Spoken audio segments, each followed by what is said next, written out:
House Faroon, the mysterious third faction in Bethesda's game Starfield, a faction in which they did not allow you to join in the base game. Finally, after over a year after release, they actually figured it out. On September 30th, 2024, they dropped it, Shattered Space. With a relatively short development time, it seemed like Bethesda understood the assignment. And this DLC excited me in a way this game has not done so before. Surely they saw that after mixed reviews on their standalone game, they realized that this was desperately needed. That Shattered Space would answer Starfield players' prayers. Did Bethesda make an expansion that could save their disappointing game? Could this be what dug Starfield out of its shallow grave? Well, today, I'm going to answer the question of, was Starfield Shattered Space really what we needed? And now I must ask a question for myself. Would you kindly hit that like button, leave a comment on the video, and subscribe? I'll leave a heart, a like, and a reply on every comment, even if you send a 400-word essay on why you wish I would explode in a fiery meteor storm. Anyways, the Oracle. The Oracle is how you start Shattered Space. The Oracle is a space station, derelict, floating in space alone. Its location is basically random and will show up at any given random grab jump you perform. For me, it was in Tau Ceti. You really can't miss the start of this DLC, unlike Terran Armada. The game shoves this down your throat. You're practically forced to interact with the station at least once, whether you like it or not. Is this an outright bad thing? No. Is it the best way to handle things? Probably also not, but for what it is, it's a vastly superior way than their later attempts to get you to play their expansion. So the Oracle has a distress beacon for House Faroon. This is strange, but no matter. The recommended level is 35 plus, which is reasonable to do within your first playthrough and doesn't require you to have visited the Unity 3 or 4 times before being an achievable level. So to start this DLC, you have to head on over to the Oracle and dock. So anyways, the distress beacon says not to board and hailing does nothing. Now there are anomalous readings. Well, I finally do dock with the station, and wow, it is dark with 0 gravity.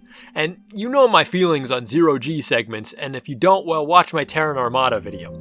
This place is oddly silent. There's no music, nothing. Just some weird, creepy sound effects. Following the path, there's a strange, very blue man saying he can't give up. His mind is seeping, and there's an energy anomaly. We learn quickly that these people will lose their mind and become soulless husks who can phase into different realities. Into the next room, damn, this DLC is giving me sick drip. This is awesome. House Faroon really knows how to dress. Well, the next room also has this blue energy anomaly field that lights up in the darkness, and it's actually really cool looking. This DLC does not lack for aesthetics, I'll tell you that much.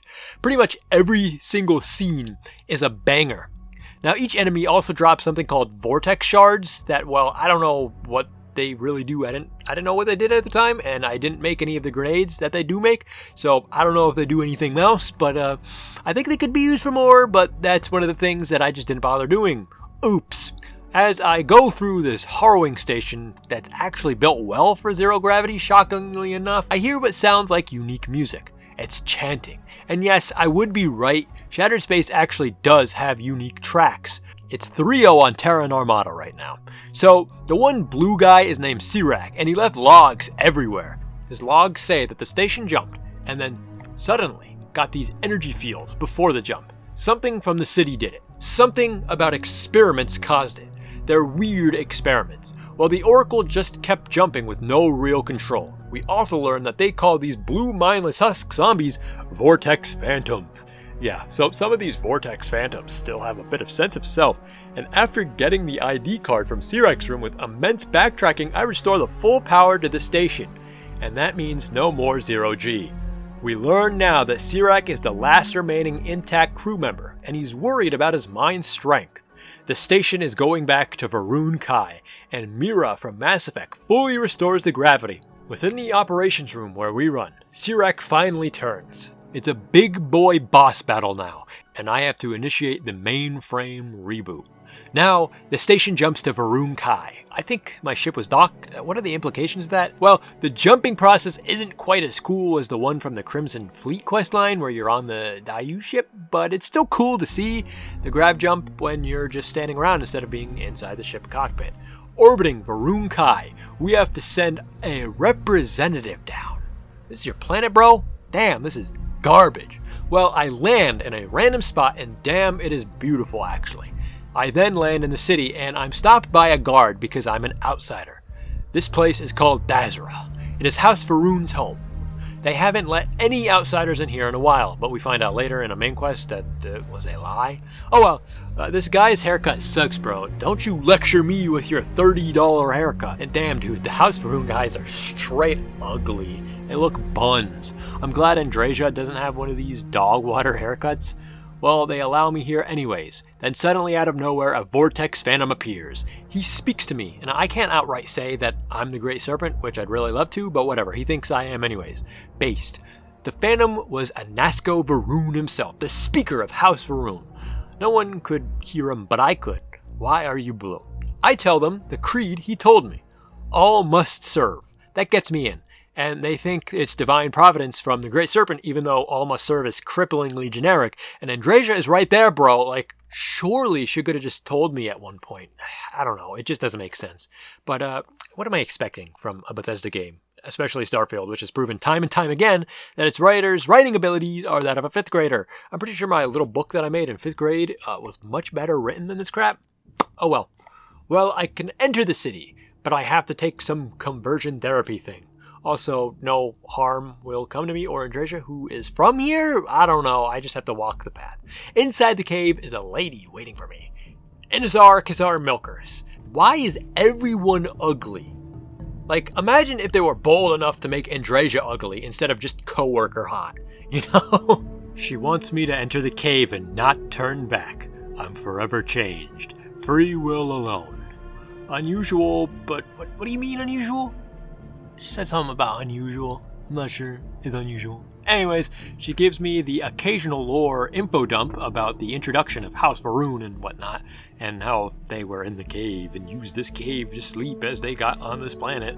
Well, we'll walk the Serpent's Path more like fly.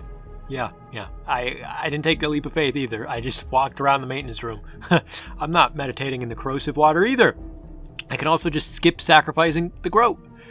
Dog, I'm skipping it. And now, despite all that skipping, you could skip all this stuff beforehand, right? And despite my ability to not do any of that previous stuff, I get the illusion of choice as to continue the storyline. I have to take this next step. Yes, I have to deal with the effigies. I have to, despite the fact that I didn't have to just prior. Seriously, why even bother giving me the choice if you're not going to give me the choice later on anyways? Why are you trying to have a cake and then also eat said cake? It makes no damn sense. And this does kind of feel like the Far Harbor Fallout 4 Children of Adam bit, where everything is trippy and a hallucination. And what's up with Bethesda and all that crap, dude? Well, with these effigies, I have to make an offering to the Great Serpent to continue. Now, there's a dilemma as a Christian gamer. Do I do this? Is it allowed? I thought long and hard about this and came to the conclusion that it's just a video game and it's not that deep. It's not like it's a real religion with real worship deities with real offerings. It's simply just me grabbing 2 random effigies, placing them somewhere else because OCD or something.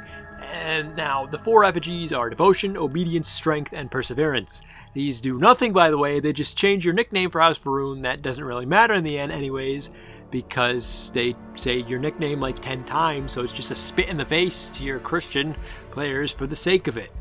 Maybe even your Muslim players. I don't know. It's genuinely evil. I sign the cross and get the hell out of there. I chose strength and perseverance, so my title is Vindicator. Now, the High Council awaits my arrival. Now, I finally speak to Andreja. She's happy to be in Dazra again, and as happy, I'm one of them. The Serpent's Chosen, that is. I can flirt here, which is really funny. Now, I speak to her again and do the commitment dialogue to answer my question from my main Starfield video. Yes, the dialogue actually changed for the DLC. That's actually pretty neat. So, she said that this is not a situation where she's supposed to be in. But here we are. Look at us. I heard that the lady next to us was supposed to chime in, but she didn't, so whatever, I guess. So now that we're fully committed, she wants to go to Shoza 2 again. Squid Game gif. Off to the High Command, or Council, or whatever the hell they're called. They're in a cockpit, straight fresh off the elevator. It's a pretty little site with an amazing view. if only we would go here a few more times during the DLC. Nope, just this once. So there's 3 different houses representing the High Council. 3 people, their families, right? And are we joking? Are we seriously joking? This lady representing House Kadik isn't even trying to put on a Varun accent.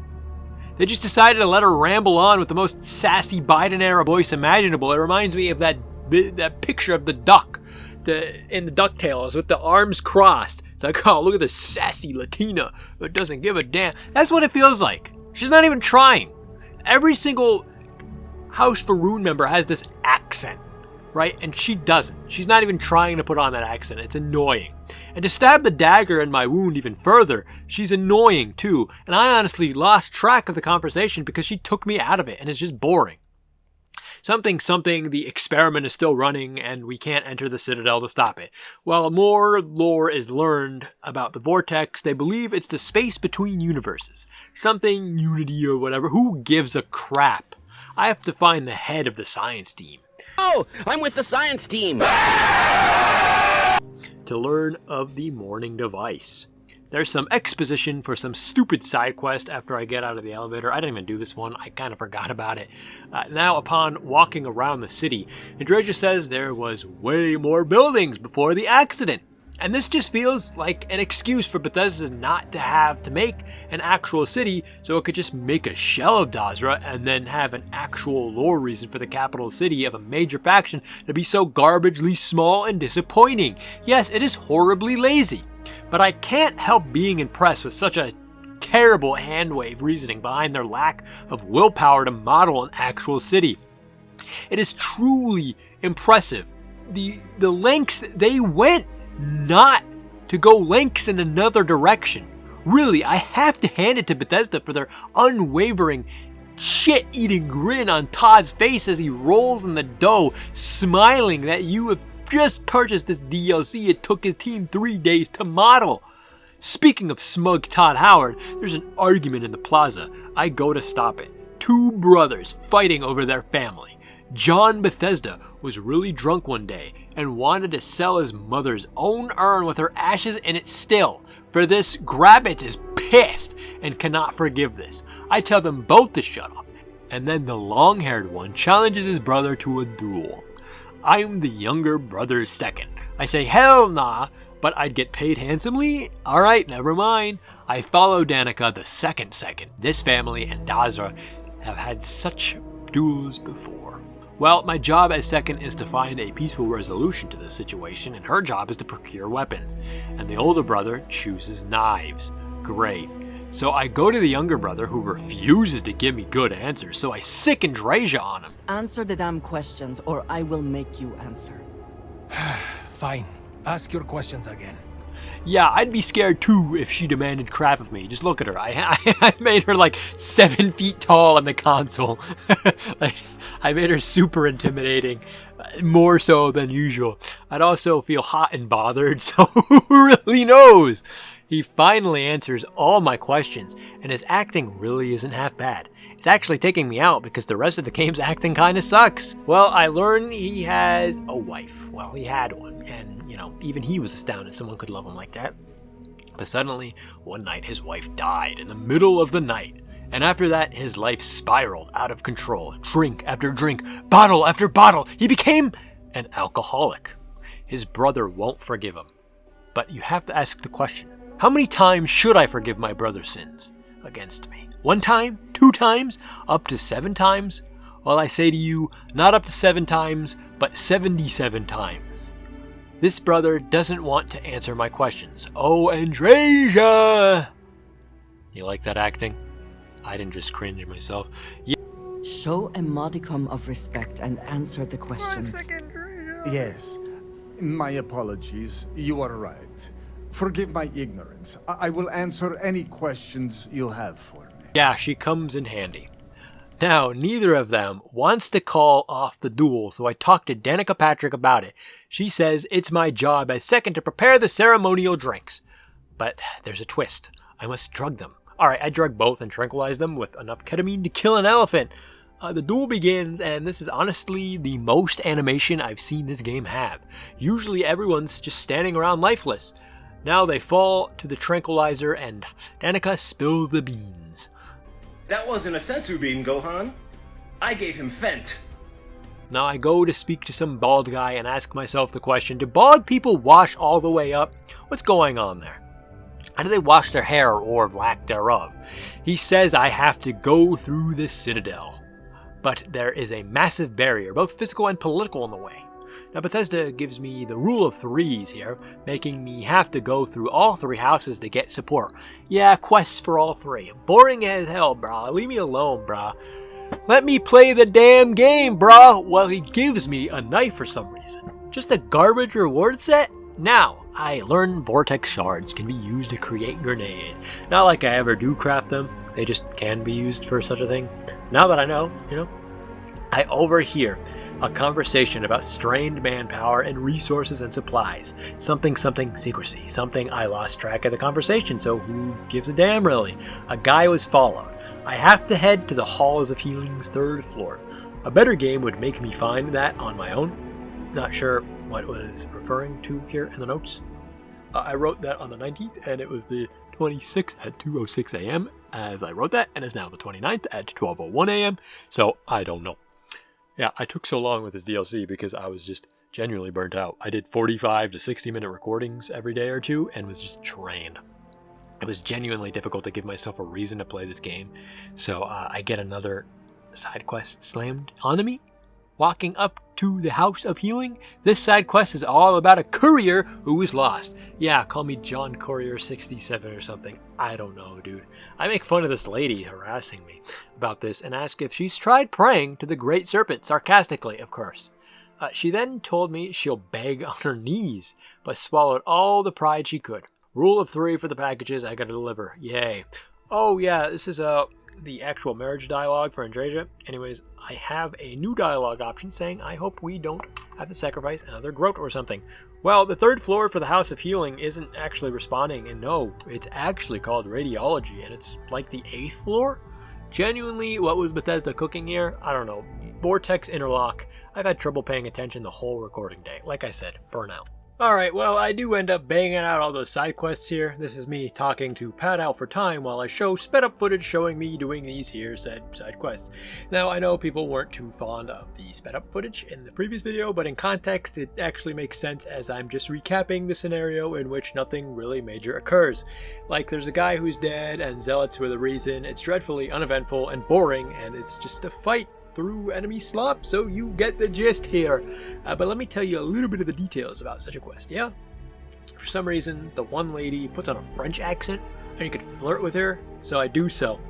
There is a lot of AI writing, though, bruh. Like, this girl wants us to find her cousin who's dead.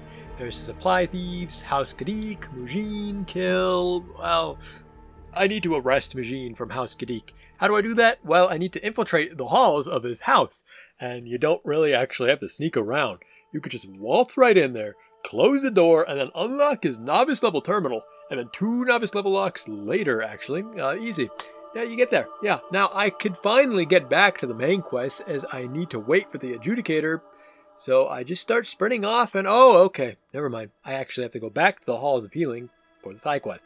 Mujin stops us and wants to weasel his way out of this one. But since I'm a D1 level instigator, I just listen and say, nah, I'd win. Someone here was bugged though. My notes just say that she was bugged all ominously, but that doesn't really answer my question, like at all. I don't know who or why or what. Anyways, a slate is somehow enough evidence. You know, something that's easily editable. Even this guy agrees. At least there's some intelligence and self-awareness on the side of Bethesda, maybe? But to back it up, I got evidence from his PC too, and for some reason they have enough evidence anyways, making this whole endeavor fruitless and pointless, and yeah, you get the idea with Bethesda games and Starfield at this point. Something about Okin Kadik being his ward, and he's dead, so Mujin is escorted off, and now it's main quest time. I can't get into this damn dam, which is where I need to go. So I find some random kid just standing around and want to steal his access card, but he gave it to some farmer named Kabil. From Kabil, I have Andreja intimidate him so I can steal it. Lovely. This place sucks, dude. His dam is so damn confusing and annoying. Like, there's these stupidly overpowered phantoms that just destroy your health values. then they continue increasing in numbers each fight over and over and over. And she has a stupid attack that saps my health. And after asking why I'm here, I'm just like, I'm here for the Vortex interlock, dog, but I have to fight anyways. Even though she's like, oh yeah, okay, that makes sense.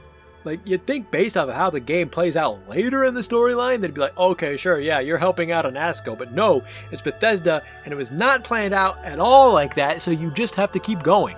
It's like they wrote the story as they went.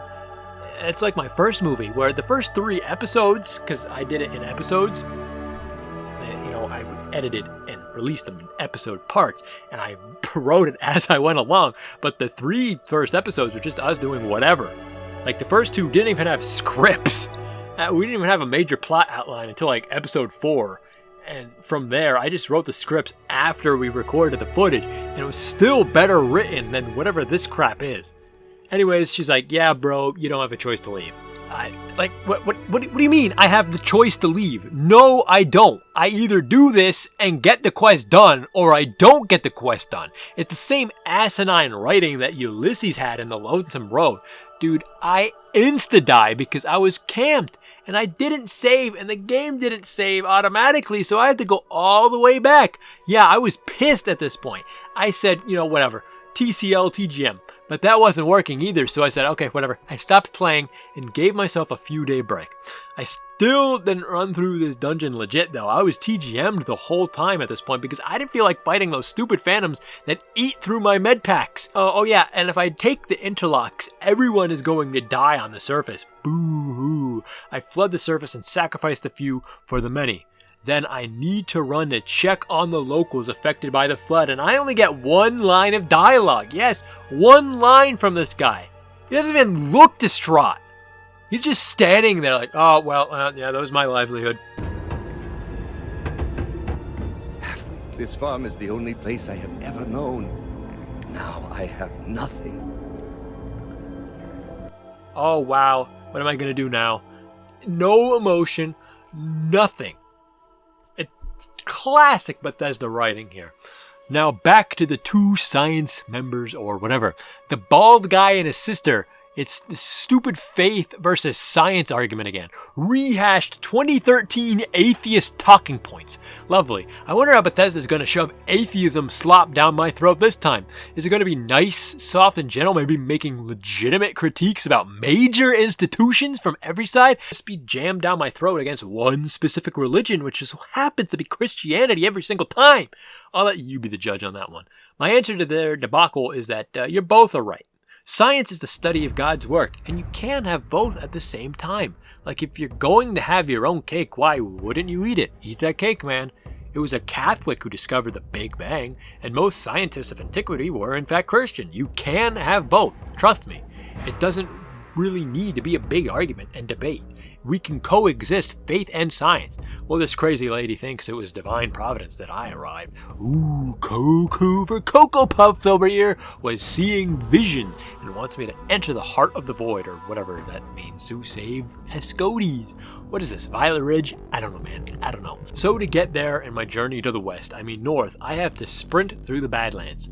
Yeah, wonderful creative name, guys. There's a void bubble. Well, many of them. They give you 0G. They're actually quite interesting. Not sure the gameplay purpose of these, other than looking pretty and making me boost jump around like an idiot even more. Now, Anaso is in this cave. This lady was right. She was crazy, but she was right. I tell Tachyon and Ascon that I am the Jarl, Great Serpent. It's like, nah, bro, you are from him. Something about the Scaled Citadel, there's that word again, now there's a bajillion and 1 enemies. I go to escape out of there. It's claustrophobic, it's hell, and this just so happens to be the only excitement that the game gives me in quite some time. Yeah, it's difficulty slop too. Great. Now, back at these siblings. They talk to each other as if the writers never had siblings before. No one calls their brother brother or their sister sister or sis. Bro, I use bro as like, come on, bro. Really, bro? Type situation, or like, bro, you gotta see this. But bro is more of a catch-all term like dude, not me calling my brother brother. So now, to complete the morning device, I need to help the 52 houses. Didn't I already do this? The lady who doesn't even bother putting on an accent is in house K.A. Dick. The Zealots are kidnapping people, and we must find them and kill them. But I have to find Merrick first. Of course I need to move around and have things complicate for no reason, other than pad out playtime. Just like right now I'm padding out video time. Hey, you still listening? Comment Jube Froob likes big noobs if you are. Yeah, pay attention. I just glaze, bro, like a good thick pair of noobs until he gives me the information that I need. Go gadget my Nero amp. Yeah, just manipulate him into giving me my information. Wait. There, what the hell, dude? I make it to the Epsilon base where the captives are held. Sahima says there are even more hostages, so I clear them out. Now these hostages say there are even more, and oh my goodness, can it be done already?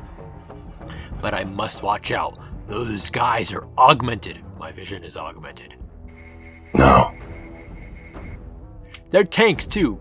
The fights are brutal because they are just bullet sponges, and you can easily avoid it if you're not an idiot. But they're bullet sponges. Now the negotiations. Bro thinks he's so tough. I interrupt them. Lol. And what the hell was Sahima's walk-in intro? Well, now the quest is over. Yay. Yeah, I'm sorry. I don't really know what to say about this crap. There's nothing really interesting about this crap so far. It's just quest slop at this point. I feel nothing, and you probably feel nothing watching this. We're both wasting our time, aren't we? Well, no matter, as I have a lot left to go. I love typing things out and reading the script, then editing, then uploading, and making a thumbnail, and you love watching. Alright, 1 down and 2 to go. The High Council now gives me access to the armory. Wow. I skip past a sad NPC at the bar. Wait a minute, who are you? I just go back and then it's, I just died in your arms tonight. I can't play the song because I wouldn't get copyrighted. But I'm not going to risk the 3 seconds it would play a song. So you get that. I'd say the shopkeep lady has nothing good, but I buy a mag sniper that deals nearly 500 damage per shot. So yeah, give me that. Turns out it's not really that good. Anyways, I just sell off my garbage, and despite that, I'm still at 175 mass. Anyways, in the next room are 3 people arguing. Are there no normal leaders of a faction in this game? These people are crazy. This guy wants me to find his son and kill him for being a heretic. Don't gotta ask me twice, dude. He wants me to be discreet about killing Varric, and he has a husband. Why? Why bother throwing that fun fact in there? I didn't need to know this dude's sexuality, bro. You're just adding gay characters for the sake of adding gay characters instead of having good characters that just so happen to be gay. A lot fewer people would complain if you just did it right instead of sloppily down our throats. Like, yeah, if you give me a well-written character who just so happens to be gay, I mean, look at Asterion. He's a well-written, mostly gay character. They didn't just slap him in there for the sake of him being gay. They wrote a character first. Take notes, Bethesda. Take notes. Look at Cyberpunk. Judy just so happens to be a lesbian, but her character is so damn good and flawed and well-written that you don't care that she is gay. But that is the problem with modern game development, which will be one of the things I point out in one of my next videos, is that they slide this down your throat like a thick shot of milk with just gay characters for the sake of being gay. You're missing the mark as usual. He is a smart guy though, as he wants me to bring him proof of death instead of me just saying, yeah, I killed him, bro. He also wants me to kill my accomplices. Yes, kill! Family Feud clip.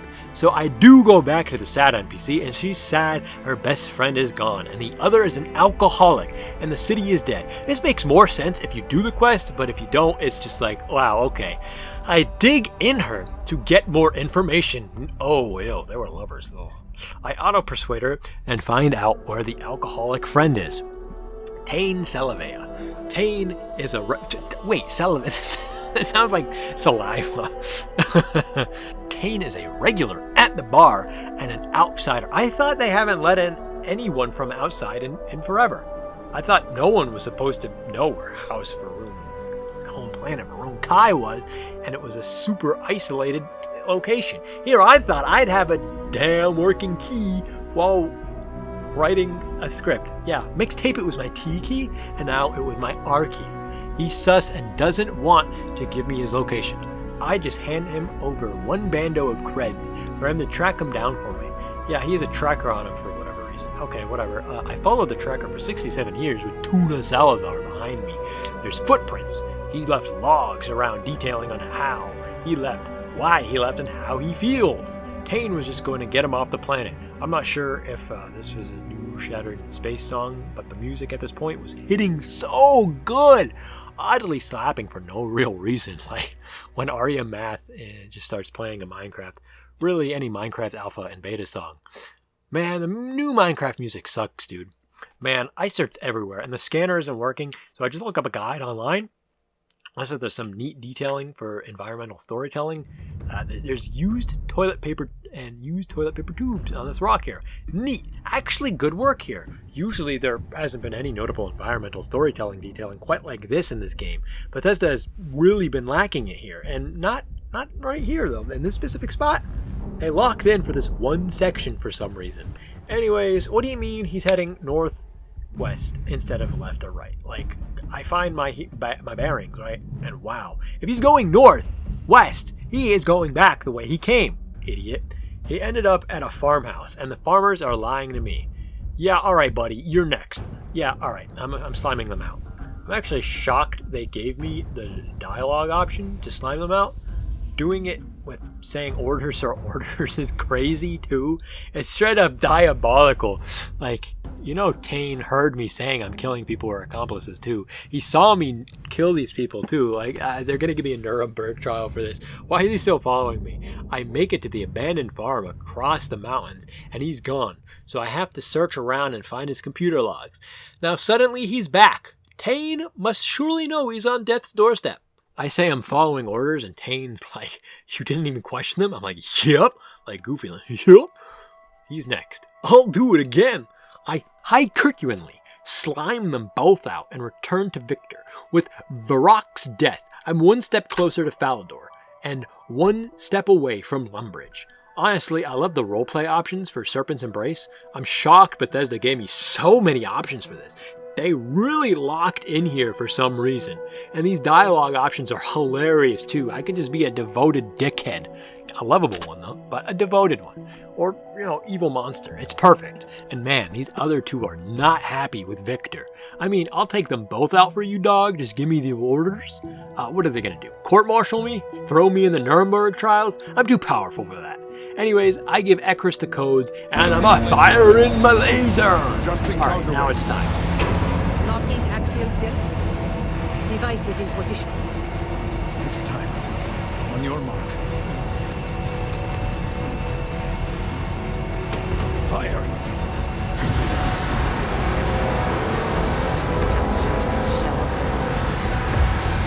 Focus. Beam on target. Compensating for recoil. It is working. Steady. Detecting graviton thrust. Hold! We cannot fail the speaker now. Rerouting power. Burning out. Enough! Shut it down! Cutting power. Grav drive cycling down. Turning to 0 point.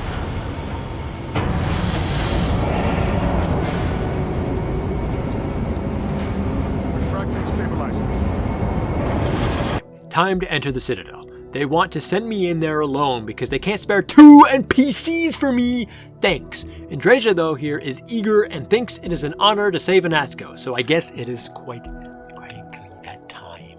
Now, I'm not really sure what the morning device did. It didn't look like it made any impact, but the game says it did, so what the hell, why not? I follow the NPCs guiding me to my path and ignore everything shooting me at the bottom because I'm not wasting ammo and medpacks on that. The difficulty in this DLC is less bullet sponges and more a million enemies, so it's somehow even worse in this situation.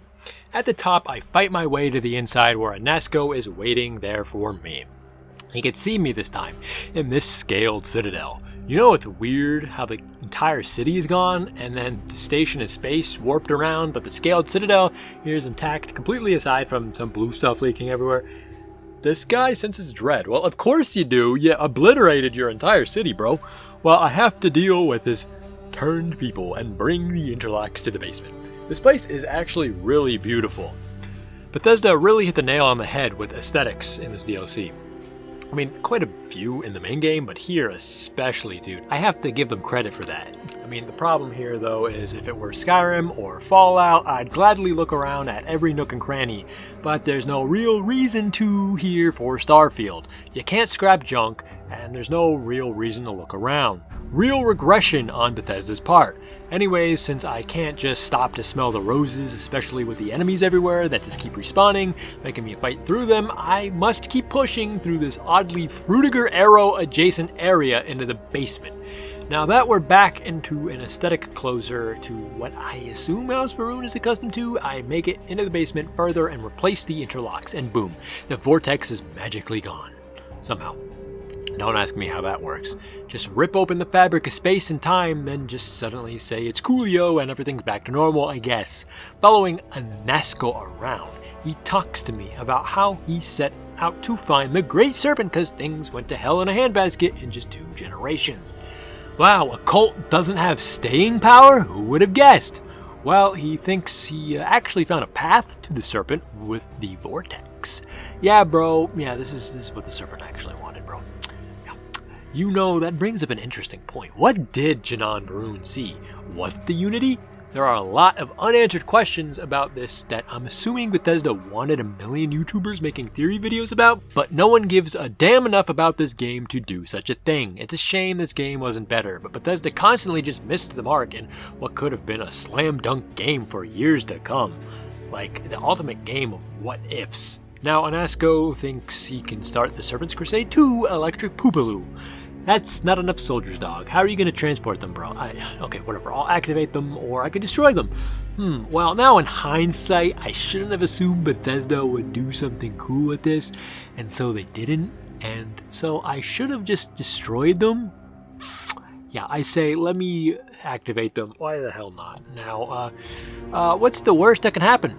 In my notes, I said if there were a sequel to Starfield, they'd probably soft canonize at this event by having the Second Crusade tried but fail in the end. I also wanted Andrasia to flip the switches because, yeah. Anyways, what's the worst that can happen if I activate them?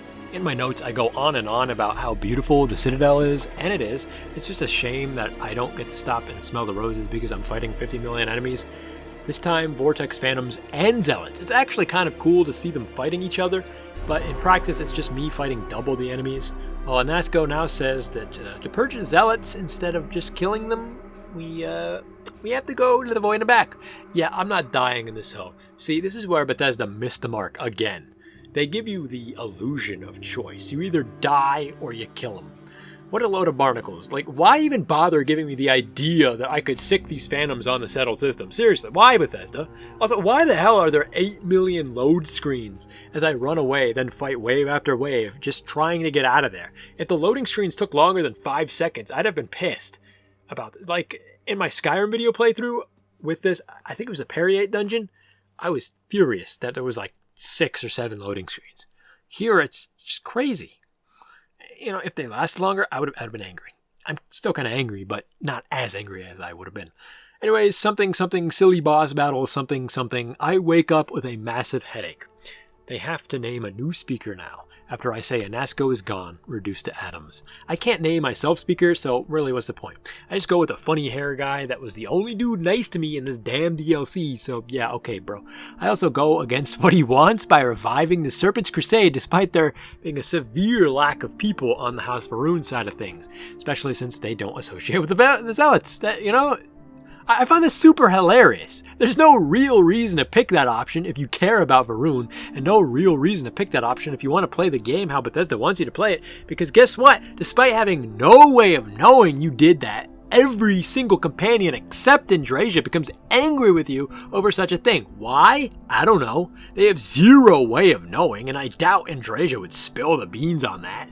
She's the only one without anything to say about it, and she just doesn't even bother to speak to you about the DLC after it happens like she does with Terran Armada or any other major faction questline. So it's just like, yeah, okay, whatever, nothing burger, I guess. She's giga-based though. Hell yeah, Serpent's Crusade 2 Electric Poopaloo, but not electric because no Vortex Phantoms. My reward for all of this though is a house and a place to call home. Like an actually genuine house, not nonsense hidden behind loading screens and elevators and such. This is actually really nice. It reminds me of the house in Raven Rock. Another reward is the ability to craft Varun stuff at Outposts. I mean, yeah, okay, I guess. I don't do Outpost stuff, so whatever. But if you do, this might be goated. I don't know. This is also kind of an endgame thing, so who knows? Does it carry over to a New Game Plus? I don't know either. Also, I read online there's armor and stuff, but I didn't see any of that. Also, right now, June 28th, 5:24 a.m., and I wrote that, Starfield was trending on my Twitter.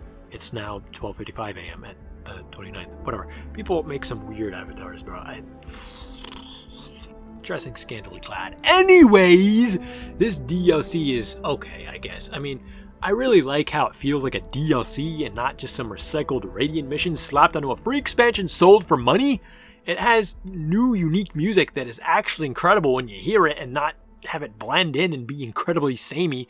Yeah, not looking forward to The Elder Scrolls 6. The planet they give you here is actually really beautiful too. It's wonderful to look at, you know. The city is actually quite nice too. Well, where there is a city, and there's plenty of nice stuff outside the city, like just worlds built nicely. The problem is it's Bethesda.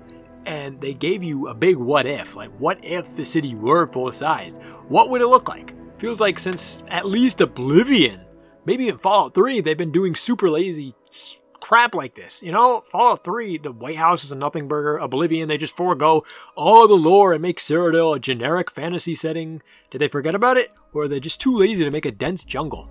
Who knows? In Skyrim, you had Winterhold. And The Elder Scrolls 6, they're making it what, High Rock and a bit of Hammerfell or something like that? Or is it just High Rock? I don't know, but I can guarantee you it's because they don't want to do anything cool and they just want to make mountains and Skyrim too. I guarantee you. Here you have this.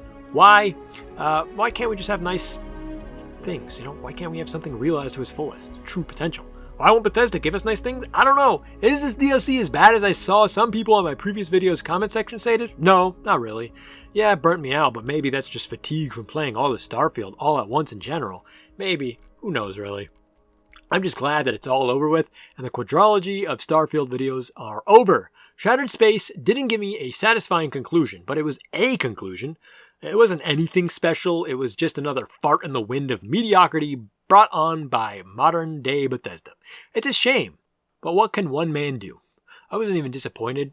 Like, I expected it to be garbage, and while it didn't outright belong in the trash, it certainly is just something that sits in the garage that you'll say, yeah, okay, I'll use this later, and it just rots in there. No real reason to seek it out. Will I play it again? I don't know. Will I play Starfield again? Is the answer to that question. There's reason to play this DLC over something like Terran Armada. It actually is of value, you know. Could it have been longer? Absolutely, but did I want it to be longer at the point at which I was playing? I'm not really sure.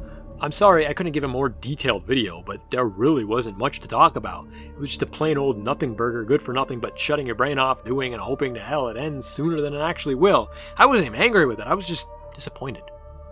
Thank you all for watching my series on Starfield. It really means a lot to me. It has given me more motivation to lock in and do these videos, even if every other one flubs in comparison. Even 500 views is significant to me. So yeah, what's next for Arcadius Gaming? I have a vague plan for Bioshock in the first 2 weeks of October and Dawn Guard for the second week, and then I'm going to do Dragonborn after. Other than that, maybe a video of what's wrong with modern gaming as my next one or something. I don't know. I'm just trying to grow my audience and have my audience retain. No, I'm on the cusp of something great here. So, leave a like, comment, subscribe. Help me get to where I want to be. Thank you. More content eventually.